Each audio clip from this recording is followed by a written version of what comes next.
ಒಂದು ದೇವಸ್ಥಾನದ ಕೆಳಗೆ ಯಾವುದೋ ಕಾರಣಕ್ಕೆ ತೋಡಿದಾಗ ಜಿನ ಬಸದಿ ಸಿಕ್ತು ಅಂತ ಹೇಳ್ತಾರೆ.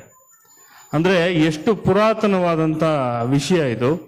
ಇಂಥದ್ದು ಕನ್ನಡದ ಹೆಮ್ಮೆ ಅಂದ್ರೆ ಜೈನ ಧರ್ಮವನ್ನು ಬಿಟ್ಟು ಕನ್ನಡದ ಅಸ್ಮಿತೆಯೇ ಇಲ್ಲ ಅಂತ ನಾನು ಭಾವಿಸ್ತೀನಿ. ಯಾಕೆಂದ್ರೆ ಕನ್ನಡ ಅಂದ್ಕೂಡ್ಲೆ ಆದಿಕವಿ ಪಂಪನಿಂದ ಹಿಡಿದು ಈ ರನ್ನ ಜನ್ನ ಪೊನ್ನ ಇವರೆಲ್ಲ ಬರದೇ ಹೋದ್ರೆ ಕನ್ನಡ ಪರಿಪೂರ್ಣವೇ ಅಲ್ಲ, ಅದೊಂದು ಅಪೂರ್ಣ. ಅಲ್ಲಿಗೆ ಕನ್ನಡಕ್ಕೆ ಕನ್ನಡ ಸಾಹಿತ್ಯ ಕ್ಷೇತ್ರಕ್ಕೆ ಅವರು ಕೊಟ್ಟಂತ ಕೊಡುಗೆ ಇದೆಯಲ್ಲ, ಇದು ಅಪಾರ. ಇವೆಲ್ಲವೂ ನಾವೆಲ್ಲ ಋಣಿಯಾಗಿದ್ದೇವೆ ಈ ಧರ್ಮಕ್ಕೆ ಮತ್ತು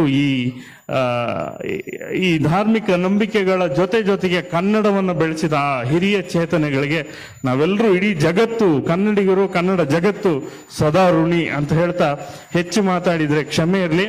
ನಿಮ್ಮೆಲ್ಲರ ಪ್ರೀತಿ ಸದಾ ಇರಲಿ ಅಂತ ಆಶಿಸ್ತಾ ಮತ್ತೊಮ್ಮೆ ಮುನಿಗಳ ಆಶೀರ್ವಾದವನ್ನು ಕೋರಿ, ತಮ್ಮೆಲ್ಲರ ಪ್ರೀತಿ, ಅಭಿಮಾನ ಮತ್ತು ಆಶೀರ್ವಾದವನ್ನು ಕೋರಿ ನನ್ನ ಮಾತುಗಳನ್ನು ಮುಗಿಸ್ತಾ ಇದ್ದೇನೆ. ನಮಸ್ಕಾರ.